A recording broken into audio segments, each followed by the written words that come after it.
Note, at the end of last year, a lot of you made a point to come up and have conversations with me. I just want you to know I appreciate that. It meant a lot to me. Little did we know several months later we'd be all back together, but I just wanted, before we get going, to say thank you for that. That was really special to me, and to see the way the fans and the city gave me an outpouring of support, that was truly special as well. So with that, I'll open it up. Well, why? First, did you mentally and emotionally feel you were moving on at the end of last year, and what has changed? I really didn't know what was going to happen. I mean, I'm not very good at predicting the future, but I felt like that was it. And whether I emotionally said goodbye or not, I wanted to make sure people around here knew how I felt. And so I guess that took me down a road where, when I left here in January, I thought I may never come back. So to get the news this offseason that I would be back, and now to be here, it's a surreal feeling, but it's one I'm embracing and looking forward to, and ready to get after it. And kind of frustrated I can't be out there practicing right now. Hopefully that'll get all worked out, because I want to get prepared and have a good season. What was your reaction, Phil, when they made you the franchise player? Well, I think I had to read the facts a couple times to make sure I was reading it right. But you know, it was a mixed bag, to be honest. I think professionally, it's something that was something to feel good about. Personally, having just moved home with my family, the personal side of it, what am I going to do now? Where are my kids going to go to school? What are we going to do? All that. So that side of it was a little more complicated, but you know, it's something that I'm embracing. I feel good about, and not looking back. I mean, when you say where they're going to school, aren't they going to go to school here, or are they staying down there? Well, I don't want to fully divulge my family's thing, but we've come up with a good plan, and y'all know family is very important to me, and we're going to make it work.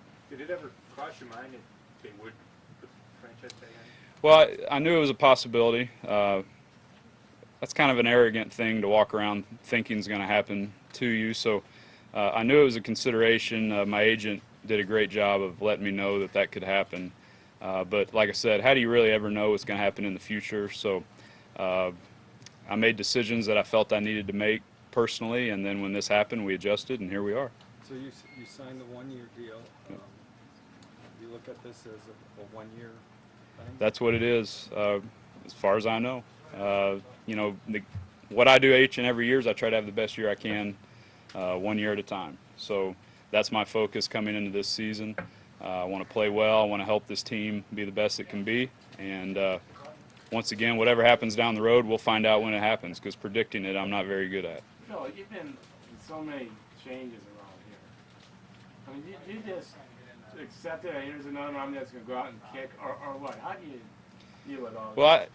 the changes probably don't affect me quite as much as the other guys. I mean, there's two little yellow poles out there, and that's my target. So regardless of what changes are going around, my job really doesn't change. There's very little I have to learn in terms of playbook. I mean, some things change with kickoffs and schemes and all that kind of thing, but and then obviously having the experience of having been through this before has prepared me. Here we are, and you know, you can see it positively, you can see it negatively. I choose to see it positively, and I know the guys are excited about it, and that's easy to feel in the locker room. So I'm all in and going to do what I can. Phil, added pressure. I mean, you're out there kicking game-winning field goal. That's pressure. But now you're one of the top 5 paid kickers and going to be expected. You know, do you think about that or no? You know, there's always pressure. This is good pressure. Bad pressure is when your offense is struggling and you trot on the field knowing that may be your only chance to score. Yeah.